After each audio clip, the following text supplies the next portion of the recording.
सिद्धार्थ जय कुमार मेटांगे कक्षा चौथी में पढ़ता हूँ। भंडारा में रहता हूँ। आदरणीय बंटी जी की अनुमति हो तो आज की कहानी शुरू की जाए। अनुमति है बेटा। महाभद्र कल्प के अंतिम समय संबुद्ध अर्यमित्र की कहानी बताता हूँ। ये च बुद्धा अतीता च ये च बुद्धा अनागता पशुपन्ना च ये बुद्ध अहं वन्दामि सर्वदा। महाभारत कल्प के सम्यक आरंभ में जब मनुष्य का आयु प्रमाण 40,000 वर्ष का था, तब बोधि मन पर 5 कमल उत्पन्न हुए। ये इसी बात का संकेत था कि इस महाभद्र कल्प में 5 सम्यक संबुद्ध उत्पन्न होने वाले हैं।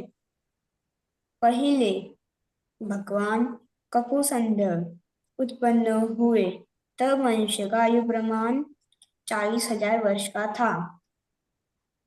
दूसरे ओनागमन सम्यक संबुद्ध उत्पन्न हुए। उनके बाद तीसरे कश्यप सम्यक संबुद्ध उत्पन्न हुए।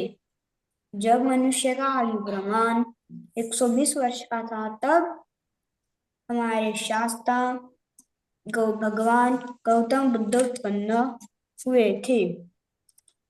इसी महाभद्र कल्प के अंतिम बुद्ध अर्यमित्र उत्पन्न होंगे। उस समय मनुष्य का आयु प्रमाण 80,000 वर्ष का होगा। बुद्ध उत्पन्न होने के लिए 1,00,000 वर्ष से कम और 1,100 वर्ष से अधिक आयु प्रमाण होना चाहिए। भगवान बुद्ध ने कहा, लोक सत्वों लोक में एक व्यक्ति बहुतों के हित के लिए, बहुतों के सुख के लिए लोक सत्वों पर अनुकंपा करने के लिए उत्पन्न होते हैं। देव और मनुष्य के अर्थ सिद्धि के लिए उत्पन्न होते हैं। वे हैं तथागत, अरहंत, सम्यक संबुद्ध है। आज से 16 असंख्येय से 1,00,000 कल्प पूर्व, जब मनुष्य का आयु प्रमाण 1,00,000 वर्ष का था, तब जम्बूद्वीप में सुवबस नामक नगर था। वह नगर प्रभावत नामक धर्मराज चक्रवर्ती सम्राट की राजधानी थी। उसका संपूर्ण पृथ्वी पर एक शास्त्र राज्य था। उसी नगर में प्रभावत नामक चक्रवर्ती सम्राट के पुरोहित नगर में मुहूर्त नामक तथागत अनंत सम्यक संबुद्ध का प्रादुर्भाव हुआ था।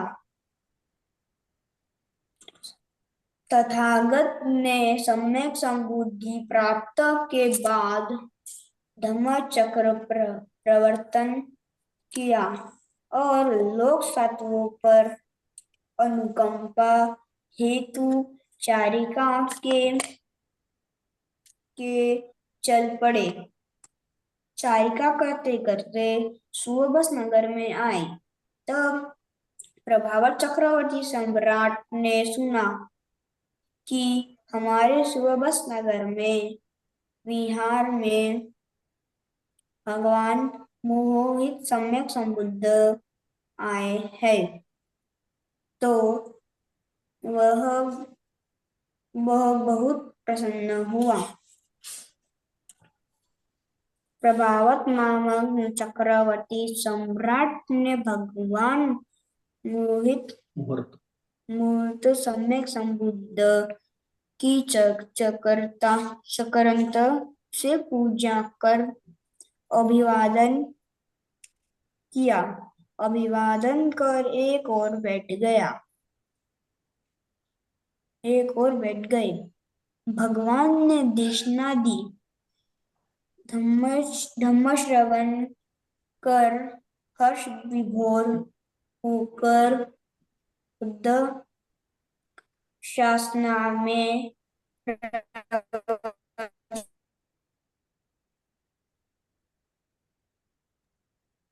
की होने की याचना की।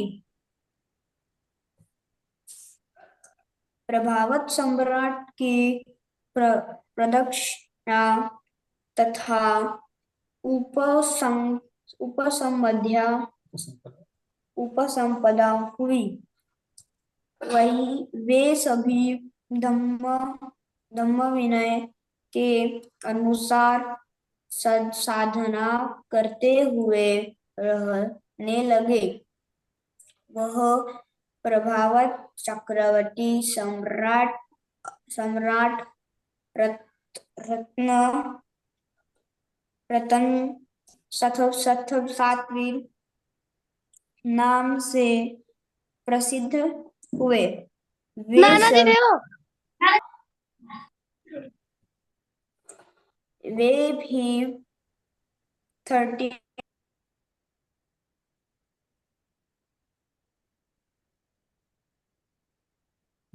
लक्षणों से संपन्न थे।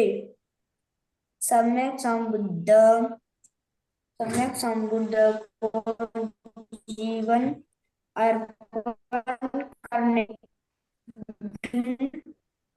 के गुणों गुणों को देखकर वीर्या धम्मता को जानकर उनका उनका भविष्य देखकर कहा, तुम आज से 16 असंख्येय 1,00,000 कल्पों के बाद अर्यमेत नाम से सम्यक संबुद्ध बनोगे। तुम्हारा जन्म केतुमती में शंख नामक चक्रवर्ती सम्राट के पुरोहित के घर में होगा। तब मनुष्य का आयु प्रमाण 80,000 वर्ष का होगा। इस प्रकार उनके श्रावक आदि के बारे बता कर भविष्यवाणी की। तुम्हारी इच्छा पूर्ण हो कहकर भगवान ने आशीर्वाद दिया। तब भगवान मोहित ने अपने हाथ में पुष्प लेकर उस बोधिसत्व का स्वागत करते हुए दहना कदम उठाकर प्रदक्षिणा की और आगे चल गए। उसी प्रकार श्रीनाश्रव भिक्खु उपासक उपासिकाएं और देवता भी उनका अनुगमन करते हुए पुष्पों से पूजा कर प्रदक्षिणा कर चले। प्रभावत सम्राट जो प्रव्रजा के बाद रतन स्थविर हुए, सम्यक संबुद्धि प्राप्ति के मार्ग पारमिताएं भी है। जैसे पारमिताएं, उपपारमिताएं और परमार्मिताएं। बोधिसत्व एक जन्म में एक ही पारमिता पूरी करते हैं। ये 10 पारमिताएं है: दानशील, नैष्कर, प्रज्ञा, विरस्या, वीर्या, सत्य, सत्न, अधिष्ठान, मैत्री, वृक्षा। यही 10 धर्म बोधिसत्व को बहु बुद्ध बताने वाले हैं। जब यह पारमिताएं एक करके श्रद्धा पूर्वक पूर्ण किए जाएंगी, तब मंगल उद्यान में महाबोधि सत्व पर जन्म होगा। तब नाम नाग नामक बोधि वृक्ष उत्पन्न होगा। महाबोधि सत्व ही धेनावरी प्रति वाली उत्पन्न पति का भी जन्म होगा। रत्नों के दंड भी उत्पन्न होंगे। सत्वदेव लोक से उत्पन्न होंगे। महाबोधि सत्व के पुण्य बल से ही ऐसा होता है। इसे ही बोधिसत्व कहते हैं। महाबोधिसत्व का नामकरण के दिन अर्जित नाम रखा जाएगा। महाबोधिसत्व के जन्म के 7वें दिन उनकी माता ब्रह्मवती देवी का देहांत होगा। मृत्यु रत्न माता तुषित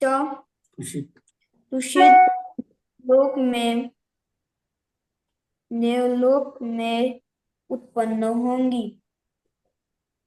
महाबोधिसत्व का विवाह 500 वर्ष की उम्र में चंद्रमुखी नामक पंच कल्याण गुणों से युक्त सुंदर स्त्री से होगा। पुत्र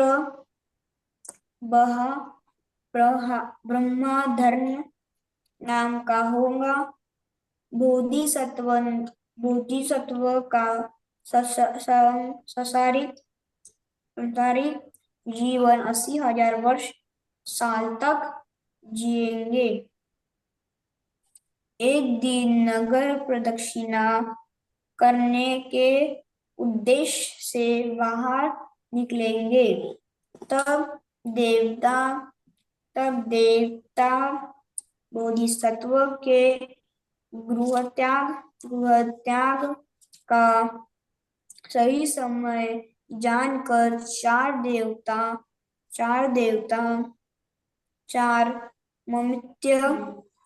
निमित्त के रूप में प्रकट होंगे। 4 निमित्त है: पहला जरा प्राप्त व्यक्ति, दूसरा व्याधि रोग प्राप्त व्यक्ति, तीसरा मृत्यु प्राप्त व्यक्ति, चौथा श्रमण व्यक्ति को देखकर गृहत्याग का सही समय जानकर अपने केश को काटकर काषाय वस्त्र काषाय वस्त्र परिधान कर श्रमण दीक्षा लेकर लेकर महल के ऊपर छत पर जाएंगे। तब उनके साथ भी उनके लोग श्रमण दीक्षा लेंगे। तब बोधिसत्व मित्र अपने अपने अनु अनुगामियों गामियों के साथ आकाश में उड़कर नाग बोधि वृक्ष के नीचे बोधि मंडप पर विराजमान होंगे। बोधिसत्व मित्र 7 दिन तक दुष्कर किया करा वीर्यासन पर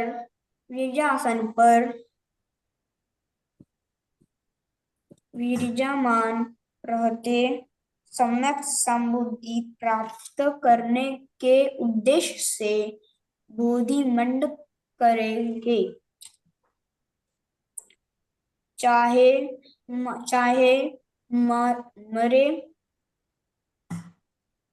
मरे शरीर सुख भी क्यों ना जाए, चाहे रक्त मांस हो जाए, क्या वाचा त्वचा एडी मात्र क्षेत्र रह जाए, तब भी अपने लक्ष्य पर प्राप्त किया बिना आसन नहीं खोलूंगा। इस व्रताधिष्ठान से बैठते ही 10 कोटि से सेवा सहमार आता है। तब महल में बोधिसत्व मित्र बिना युद्धि से मैत्री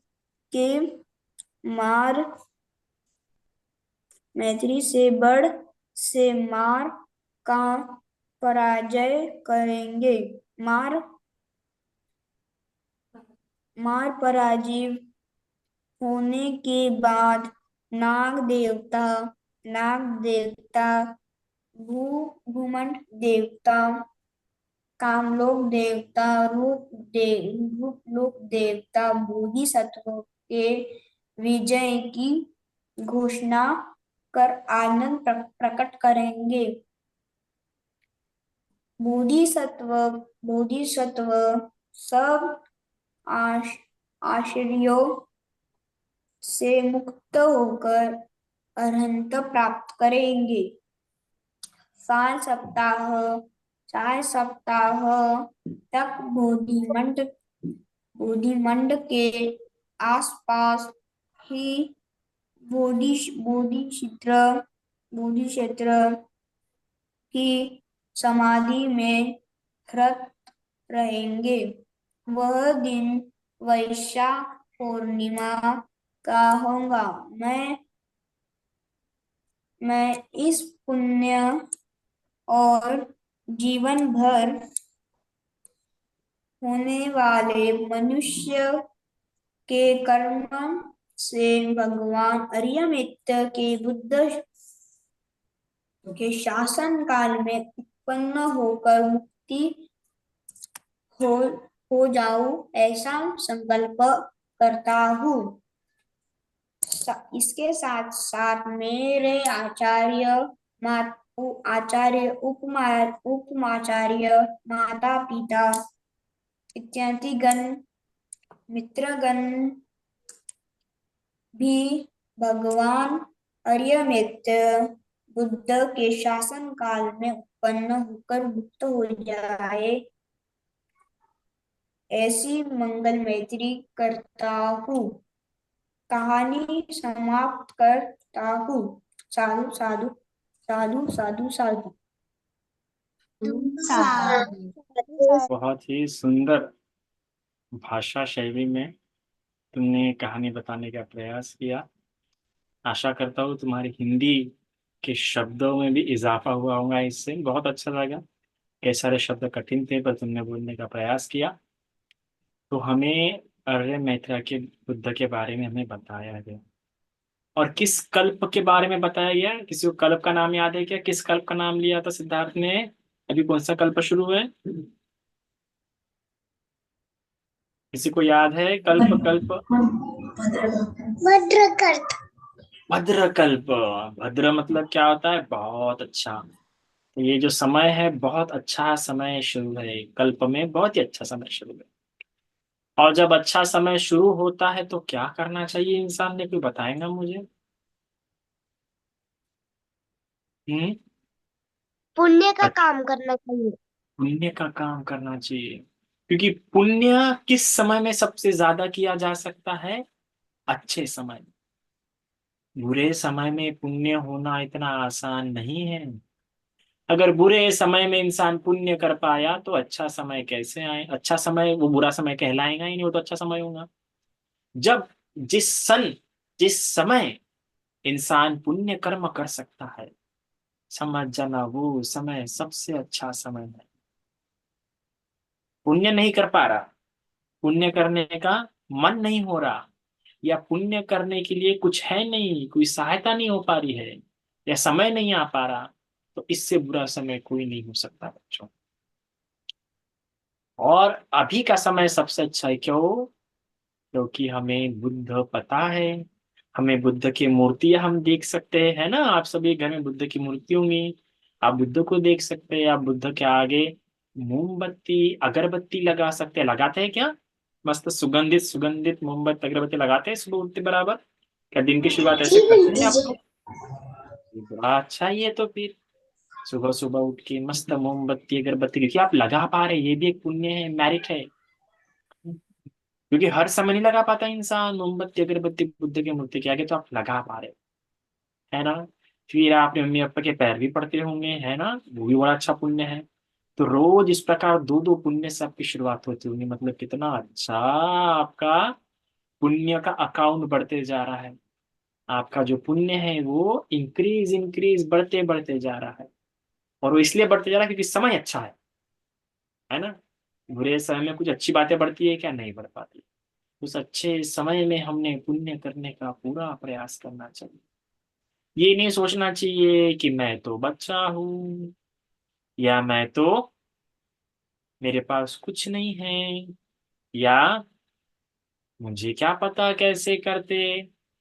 ऐसा अगर आप लोग बोलते होंगे तो काम तो नहीं होगा। वही इंसान का अच्छा काम कर पाता जो सोचता है कि नहीं, मुझे कुछ अच्छा काम करना है, मुझे रोज कुछ अच्छा काम करना है। ऐसा जिसका इच्छा होंगी। क्योंकि बुद्ध पता है एक बात बड़ी प्यारी बोलते थे, बहुत बहुत सुंदर बात थी उनकी। वो बोलते थे जिसे दान करने का इम्पोर्टेंस, महत्व पता होगा ना, जिसको पता होगा कि दान करने के क्या लाभ होते होंगे, प्रॉफिट्स क्या होते होंगे, वो इंसान तो बिना दान किए अन्न का एक निवाला भी ग्रहण ना करे। यानी बिना दान किए कुछ खाए पिए ना, पहले दान करेंगे फिर खाए पिए। तो आप रोज खाना खाते होंगे, है ना? मस्त सुबह का नाश्ता अलग, स्कूल जाने के पहले मम्मी बड़ी मेहनत से बनाती होंगी। तो मम्मी मेहनत कर रही है किसके लिए? आपके लिए। मम्मी खाना बना रही है तो किसका पेट भर रहा है? आपका पेट भर रहा है। फिर स्कूल के आने के बाद मस्त और प्यारा प्यारा खाते होंगे, फिर शाम को खाते होंगे, मस्त खाते ही खाते होंगे, खाते ही खाते होंगे, है ना? तरह तरह का खाते होंगे। फिर संडे को और अच्छे से अच्छा खाते होंगे। किसी के यहाँ पे पोहे, किसी के यहाँ पे इडली, किसी के यहाँ पे डोसा, किसी के यहाँ पे सैंडविच, ऐसा कुछ ना कुछ बनता होगा। तो भाई इतना अच्छा अच्छा, इतना मस्त मस्त और आह, बिना कोई मेहनत के खाने के लिए मिल रहा है, मैं मेहनत कर रही, कोई और मेहनत करा, और हमें अच्छा अच्छा खाने के लिए मिल रहा है। मतलब कितने रे पुण्य होंगे बाबा हमारे। पर एक बात हमने सोचना चाहिए कि हमें तो सब अच्छे से मिल जा रहा है, बिना किसी मेहनत से मिल जा रहा है, तो ऑफ कोर्स अब बिना मेहनत के मिल रहा है तो जरूर मेरे पुण्य से होंगे। पर ये तो सब मेरे पास्ट के पुण्य है, अतीत के पुण्य है। अभी मैं क्या पुण्य कर रहा हूँ जिससे मुझे आगे मिलेगा? ऐसा किसी ने सोचा क्या? या ऐसा मन में आया क्या? क्योंकि इतना अच्छा आईती इतना आराम से मिल तो रहा है, पर कब तक मिलेगा? जब तक पुराने पुण्य मेरे पुण्य के अकाउंट में, तब तक मिलेंगे। पर वो भी तो खत्म होते जा रहे हैं ना। क्योंकि रोज मुझे इतना अच्छा अच्छा खाना मिल रहा है ना, वो भी एकदम बिना किसी मेहनत के। तो मैंने भी तो करना चाहिए। अब मैं रोज खाता हूँ, पर खाने के पहले, भोजन करने के पहले मैं क्या करता हूँ? कुछ भी तो अच्छा काम नहीं कर रहा हूँ। चलो मैं रोज अच्छा काम करूंगा। तो सुबह नाश्ता करने के पहले मैं क्या करूंगा? बुद्ध को या भगवान बुद्ध की मूर्ति के आगे मोमबत्ती अगरबत्ती लगाऊंगा, या फिर उनको क्या करूंगा, वंदन करूंगा। फिर मम्मी पापा के पैर पड़ूंगा, फिर मैं सुबह का नाश्ता, ब्रेकफास्ट करूंगा। फिर दोपहर खाना खा रहा हूँ तो फिर क्या करूंगा? दोपहर खाना करने के पहले क्या पुण्य करूंगा? दोपहर का खाना खाने के पहले मैं कैसा पुण्य कर्म करूंगा कि मैं मम्मी पापा से कोई अच्छी बातें सुनूंगा, या फिर कोई अच्छा मैं एक कहानी सुनूंगा बुद्ध की, है ना? तो इससे भी क्या हो जाएगा, पुण्य हो जाएगा। फिर अब रात को खाना खाने के पहले या खाना खाने के बाद भी एक अच्छा पुण्य किया जा सकता है कि मैं सभी के प्रति मंगल कामना करूंगा। कि जैसे मेरा दिन आज का अच्छा गया, वैसे ही मेरे सभी दोस्तों का, मेरे मम्मी पापा का, और सभी लोगों का, जो जो कोई है उन सबका दिन अच्छा जाए। चलो अगर आज का दिन मेरा अच्छा नहीं भी गया होगा, तो भी चलो बाबा, जैसे मेरा आज का दिन अच्छा नहीं गया और मुझे दुख मिला, मुझे अच्छा नहीं लगा, मेरा मन उदास हो गया, पर जैसे मेरा मन उदास हुआ, मुझे बुरा लग रहा है, वैसा किसी को बुरा ना लगे। चलो मेरा दिन बुरा गया तो गया, पर बाकियों का दिन, मेरे दोस्तों का दिन, मेरे मम्मी पापा का दिन क्या अच्छा जाए, और कल सभी के लिए सभी का दिन क्या हो, अच्छा जाए। ऐसा, तो ऐसा 3 बार हम दिन में खाने के पहले या खाने के बाद क्या कर सकते हैं, पुण्य कर सकते हैं। ऐसा करते हो क्या आप लोग? अगर नहीं करते होंगे तो आज से करना क्या कर दो, शुरू कर दो। कम से कम इतना तो पुण्य हो सकता है ना, इतना तो पुण्य हो सकता है। तो ऐसा पुण्य करने का क्या करो, कोशिश करो। अगर पास में कोई टेम्पल वगैरह होगा, तो हफ्ते में एक बार तो भी जाके उस टेम्पल में ही बुद्ध की मूर्ति को जाए क्या करो, वंदन करो। भले ही रोज घर में करते होंगे, पर नहीं, वहां पे टेम्पल की बुद्ध की मूर्ति को भी क्या करो, जाके एक बार वंदन करो। क्यों?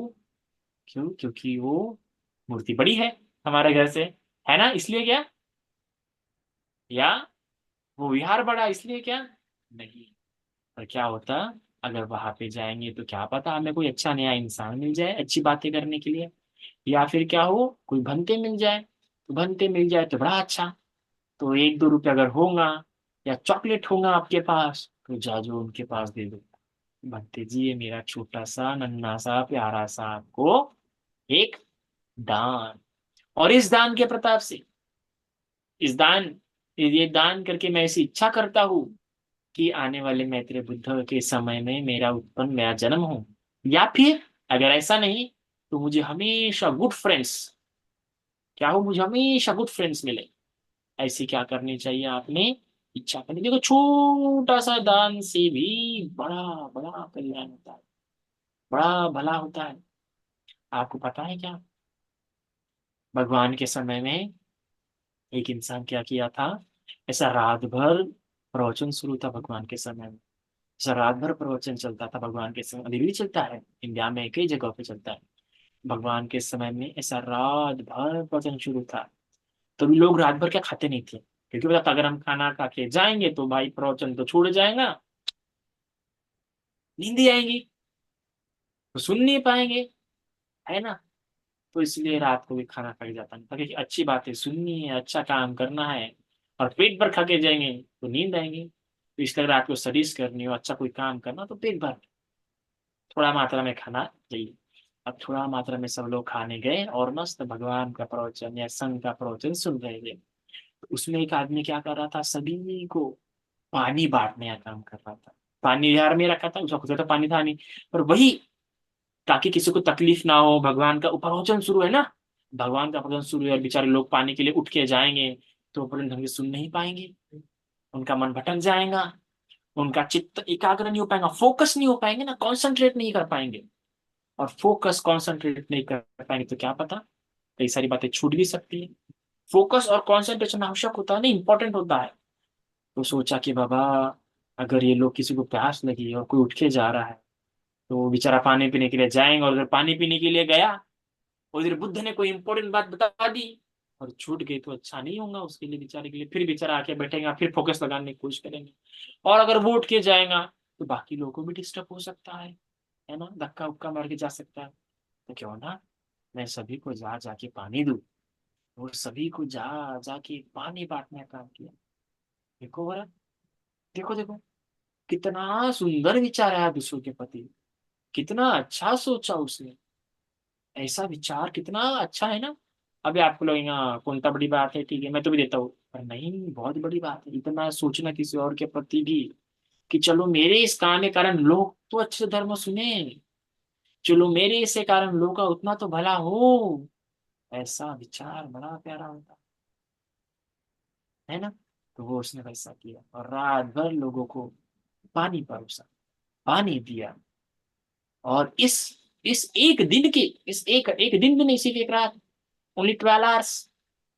सो एक रात के इस पुण्य से पता है, जब ये लाइफ उसकी समाप्त हो गई, जब ये लाइफ उसकी कंप्लीट हो गई, जब वो मर जाता है, तो डेथ के बाद वो देवता बन के उत्पन्न होता है, देवलोक में उत्पन्न होता है। सोचो, एक दिन पानी दिया, अरे पर अभी देवलोक में तो किसी चीज की कमी ही नहीं। सुंदर सुंदर आभूषण, सुंदर सुंदर भोजन, उनका दिव्य भोजन होता है, एकदम अद्भुत अलग ही भोजन होता है। और क्या सुंदर वृक्ष होते देवलोक में, क्या सुंदर, पूछो ही मत, है ना। किसी ने अगर देखा होगा कार्टून वगैरह में, कितना प्यारा प्यारा देवलोक होता है, तो उससे भी कई गुना अच्छा होता है, सुंदर होता है। उसी पानी देने से खुद देवता बन गया, सुंदर देवता बन गया, सब चीजें अच्छी अच्छी मिली, 10 गुना मनुष्यों से अच्छी बातें मिली। तो सिर्फ क्या परोसने से, पानी परोसने से। इसलिए अगर हमारे घर में भी सबसे पहले हमें पानी देना चाहिए, किसी को पानी पूछना चाहिए। तो ये बुद्ध की शिक्षा के कारण ये परंपरा शुरू हो गई भगवान के, ये लोगों की, कि घर में कोई आएगा तो पहले पानी पूछेंगे, तो आप भी खाए तो पहले पानी देंगे, कुछ पीने के लिए देंगे, आराम से बैठने के लिए उनको बिठाएंगे। तो आप भी ऐसा करते होंगे, और बनते के लिए करते होंगे तो और भी अच्छा। इस प्रकार का पुण्य करेंगे ना आप लोग, क्योंकि ये सबसे अच्छा तरीका है पुण्य कमाने का। तो और ये भद्रकल्प, और इस भद्रकल्प में तो आपको भिक्खु भी मिलेंगे।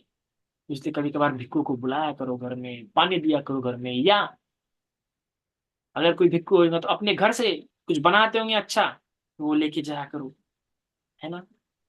बड़ा प्यारा, हम जब थे नागपुर में तो बड़े उपासिका कुछ भी घर में बनाएंगे तो ला के देंगे, कहते जी आज मैंने घर में बनाया, लीजिए बड़ा आप भी। तो देखो उतना ही पुण्य, कि जो अच्छी चीज खुद खाएंगे, खुद बनाएंगे, वो भी ला के देंगे। तो हमने भी, अगर हमारे आसपास कोई टेम्पल होगा, तो जैसे हमारे बच्चे के लिए बनाते हैं ना अच्छा अच्छा, उसी प्रकार, अरे यार मैंने आज इतना अच्छा बनाया है, चलो बाबू भंजी भंजी को जाके देती हूँ, भंजी को भी दूंगी ये मैं, भंजी को भी टेस्ट कराऊंगी। तो ऐसा मन में होना चाहिए था यार, ये भी एक पुण्य है। तो ऐसे अगर थॉट्स रहेंगे तो बड़ा अच्छा ही अच्छा पुण्य होगा। ऐसा पुण्य करने का सभी को कोशिश करना चाहिए, जो आपको अच्छा लगे। मार्केट में जाते होंगे, कुछ लेते होंगे खुद के लिए दिवाली में, है ना, नए साल में, या ऐसा कुछ ना कुछ लेते होंगे, तो फिर क्या करना चाहिए, अरे यार चलो मैं एक झाड़ू विहार के लिए भी ले लेती हूँ, चलो एक बल्ब विहार के लिए भी ले लेती हूँ, चलो एक पायदान विहार के लिए भी ले लेती हूँ। ऐसा छोटा छोटा विचार करने से ही बड़ा होता है। लेते हो क्या आप लोग, यार चलो मैंने तो अपने कपड़े लिया, अंजलि कुछ लेती हूँ, है ना। तो ऐसा विचार इंसान के मन में आना चाहिए। आएगा तो क्या होगा, हमारी पुण्य करने की चेतना बढ़ते जाएंगी, बढ़ते जाएंगी, बढ़ते जाएंगे, और हमारे से कम समय में ज्यादा से ज्यादा पुण्य होगा। आप सोचिए बरा, एक एक दिन में 3 बार भोजन करते हैं, और बीच में कुछ स्नैक्स चिप्स वगैरह खाते ही रहते हैं। एक महीने में कितने बार खाते होंगे सोचिए। पर क्या हम उतने बार पुण्य करते हैं क्या, क्योंकि ख्याल नहीं आता। और जो ऐसा ख्याल करेगा उसका पुण्य भी बहुत ज्यादा होगा। जब भी अपने कुछ लेगा तो भंते के लिए, अघ्यार के लिए भी कुछ लेगा। जब भी कुछ खाएगा तो भक्ति के लिए, अव्याय के लिए, किसी और को भी देके खाएंगे, मंगल मैत्री करेगा। वैसे पुण्य कर्म करने से बड़ा भला दिन बड़ा अच्छा जाया करेगा, और बुरे दिन आ भी गए तो लंबे समय तक नहीं रहेंगे। इस प्रकार शेयरिंग इज केयरिंग। शेयरिंग करोगे तो दूसरों की केयरिंग होगी, और दूसरों की केयरिंग करेंगे तो फिर आपकी भी क्या होगी, केयरिंग होगी। तो आपको कोई सता रहा है तो मतलब समझ जाना केयरिंग कम हो रही है, चलो केयरिंग अच्छे से करो। तो कैसे केयरिंग करें, पुण्य कर्म करें। तो ऐसा पुण्य कर्म करो तो बड़ा अच्छा होगा ना। इतना आज के लिए काफी है।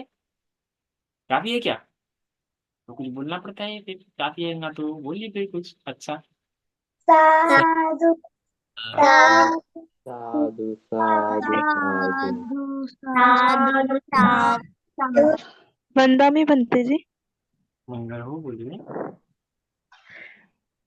मैं ना अभी सीए का एग्जाम दे रही हूँ, फाइनल एग्जाम है, और मैं पढ़ाई कर जी। हाँ, बहुत अच्छा बहुत अच्छा। मैं एग्जाम दे रही हूँ, लेकिन ना मेरा पढ़ाई में थोड़ा मुझे लग रहा है कि कमी हो रहा है, लेकिन इतने बार पढ़ने के बाद भी ना ऐसे अंदर से डिटर्मिनेशन जैसा नहीं आ रहा है कि बस हो ही जाना चाहिए करके। हर बार ऐसा लगता है कि कुछ कम हो गया, कुछ कम हो गया एग्जाम देने के पहले ही। फ्रेंड्स बच्चा, जिन फ्रेंड्स के साथ होंगे वो फ्रेंड्स देखिए। क्या वो फ्रेंड्स आपके जैसे सीए देने वाले में, जिन्होंने पहले सीए दिया होगा, है ना, उनको हाँ। देखिए, उनसे बातें कीजिए, उनसे डिस्कशन कीजिए, उनके बारे में सुनिए यूट्यूब वगैरह पे, तब आपको डिटर्मिनेशन होगा। वैसा पहले मोटिवेशन चाहिए, फिर डिटर्मिनेशन आएगा। जैसे मोटिवेशन नहीं मिल रहा होगा आपके सामने, कोई गोल, कोई आइडियल इंसान नहीं होगा कि हाँ ऐसा मुझे सीए बनना है। अच्छा। पहले वो डेवलप कीजिए, पहले एक आइडियल अपने सामने कि मुझे ये सीए बनना है, ऐसा सीए बनना है, देखो ये भी कितना अच्छा है। उसको डेवलप करने के बाद आपका फिर मोटिवेशन अच्छा होगा, और फिर डिटर्मिनेशन भी अच्छा होगा। भंती जी, क्या सच में मैत्री बुद्ध जन्म लेंगे और कब लेंगे? सही में लेंगे जब ह्यूमन की जो लाइफ स्पैन है, जो ह्यूमन एज है, जब ह्यूमन एज, जब इंसान 80,000 साल जिया करेगा, 80,000 ईयर्स जब जिया करेगा, तब बुद्ध, तब मैत्रेय बुद्ध उत्पन्न होंगे। बहुत लंबा समय है, बहुत लंबा।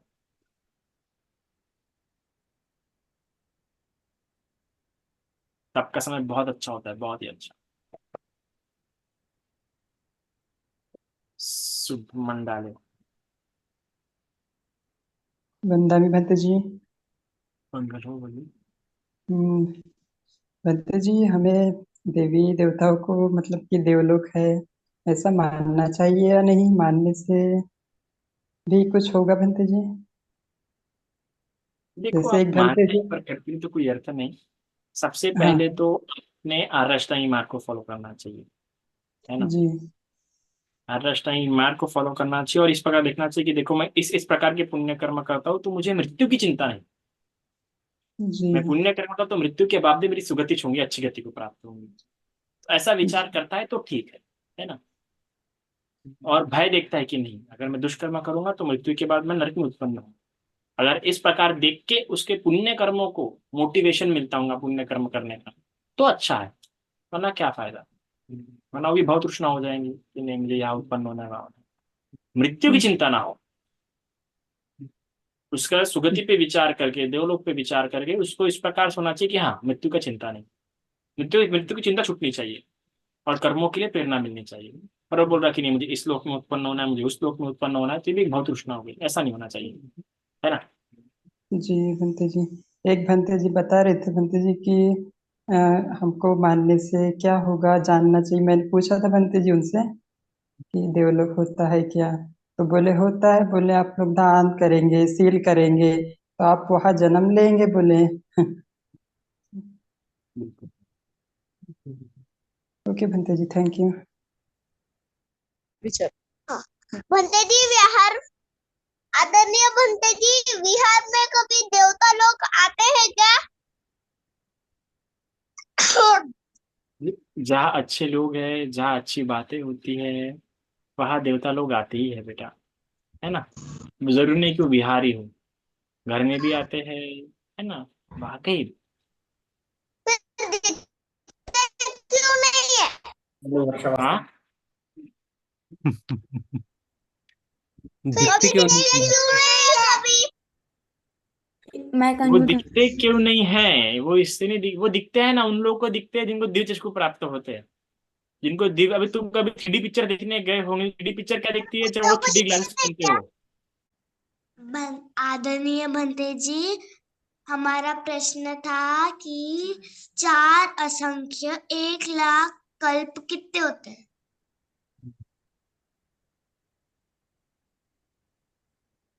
बेटा हम एक कल्प को ही नहीं गिन सकते, तो 4 असंख्य 1,00,000 कल्प कैसे बताओ बेटा?